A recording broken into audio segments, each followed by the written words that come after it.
Hello everyone, स्वागत है आप सभी का जनरल अवेयरनेस की वीडियो नंबर सेकंड में।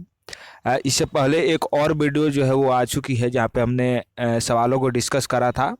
और इस वीडियो में भी हम उन सवालों को डिस्कस करेंगे जो कि एंट्रेंस एग्जाम के लिए इम्पोर्टेंट हो, चाहे किसी भी यूनिवर्सिटी की बात करें, चाहे वो बीएचयू हो, इलाहाबाद हो, पटना विश्वविद्यालय हो या अलीगढ़ मुस्लिम विश्वविद्यालय हो। किसी भी विश्वविद्यालय के लिए ये प्रश्न जो है वो महत्वपूर्ण है।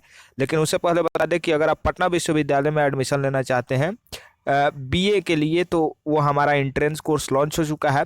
आप चाहे तो इस कोर्स को अवेल कर सकते हैं। इस कोर्स में आपको 100+ लेक्चर्स मिलेंगे। इसके साथ ही साथ आपको प्रीवियस ईयर क्वेश्चन मिलेंगे एक्सक्लूसिवली हमारे प्लेटफॉर्म पे। इसके साथ ही साथ सैम्पल पेपर और पीयू काउंसलिंग सर्विस भी आपको फ्री मिलेगी 250 रुपये। ज़्यादा जानकारी के लिए आप संपर्क कर सकते हैं हमारे दोनों व्हाट्सअप नंबर पर। कोर्स से रिलेटेड अगर आपको कोई भी जानकारी चाहिए तो इन व्हाट्सअप नंबर पर संपर्क कर सकते हैं। चलिए सीधे चलते हैं वीडियो की ओर और डिस्कस करते हैं प्रश्नों को। मैं बताऊंगा वो प्रश्न जो है वो महत्वपूर्ण है एंट्रेंस एग्जाम के लिए, और जनरल अवेयरनेस से रिलेटेड ये क्वेश्चन है जहां पर आपको एंट्रेंस एग्जाम में 10 से 15 मार्क्स के ये प्रश्न जो है वो पूछे जाते हैं। इस वीडियो में आपके लिए 10 महत्वपूर्ण प्रश्न है। चलिए एक एक करके उनको डिस्कस करते हैं।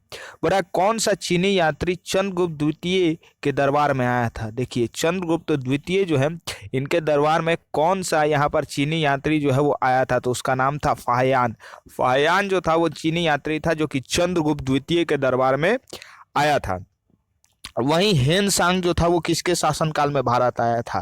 तो फाहियान तो चंद्रगुप्त द्वितीय के शासनकाल में आया था, लेकिन यहाँ पर जो हेन सांग है ये हर्षवर्धन के शासनकाल में भारत आया था। किसके शासनकाल में? हर्षवर्धन के शासनकाल में भारत आया था। इसके बाद आपके लिए यहाँ पर तीसरा प्रश्न है कि अलबरूनी किसके साथ भारत आया था? अलबरूनी जो था जिसने किताब लिखी है, बहुत ही फेमस किताब है, उसका आप नाम जरूर पता करिएगा, ठीक है।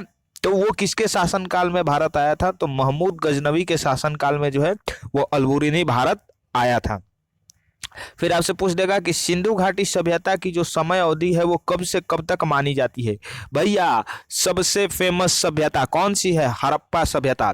तो उसका जो समय अवधि है, टाइम पीरियड है, वो कब से कब तक था? तो वो था 2350 बीसी से 1750 बीसी, ठीक है। तो हड़प्पा सभ्यता का जो समय अवधि था, जो टाइम पीरियड था, वो था 2350 बीसी से 1750 बीसी। फिर आपके लिए प्रश्न जो है वो पांचवा है कि सिंधु घाटी सभ्यता की खोज किसने की? ये जो हड़प्पा सभ्यता है, जिसको कि सिंधु घाटी सभ्यता के नाम से भी जाना जाता है, इसकी खोज किसने की? तो इसकी खोज दयाराम साहनी ने करी है। फिर आपके लिए यहाँ पर छठा प्रश्न है कि वर्तमान में भारत के शिक्षा मंत्री कौन है? एजुकेशन मिनिस्टर कौन है? तो वो है रमेश पोखरियाल।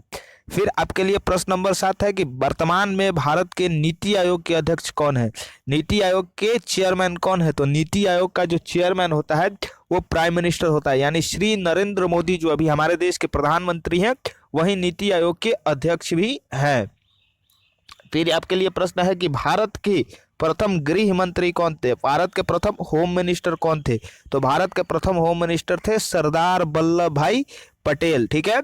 इनको जो है वो आयरन मैन यानी लौह पुरुष के नाम से भी जाना जाता है, ठीक है। किस नाम से जाना जाता है? आयरन मैन के नाम से भी जाना जाता है। और इन्हीं के नाम पर अभी एक बहुत बड़ी यहाँ पर स्कल्पचर भी बनाया गया है, एक बहुत बड़ी मूर्ति का भी निर्माण किया गया है, जिसका नाम क्या है? Statue of unity. Statue of unity यहाँ पर ये बनाया गया है, गुजरात में बनाया गया है, नर्मदा नदी के तट पर, ठीक है।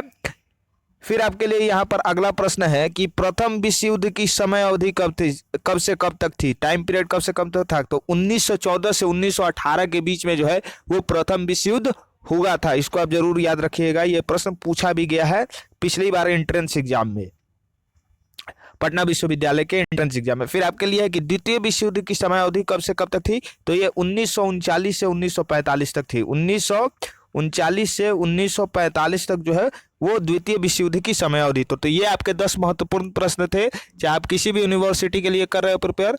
और अगर आप यहाँ पर कोर्स लेना चाहते हैं तो जरूर हमारे व्हाट्सएप नंबर पर मैसेज करिए और कोर्स जल्द से जल्द ले ले। बाकी वीडियो आपको पसंद आई होगी। वीडियो पसंद आई है तो चैनल को लाइक कीजिएगा, वीडियो को लाइक कीजिएगा, शेयर कीजिएगा और चैनल को जरूर से जरूर सब्सक्राइब करिएगा इसी तरह के मजेदार और लेटेस्ट अपडेट के लिए। बहुत बहुत धन्यवाद।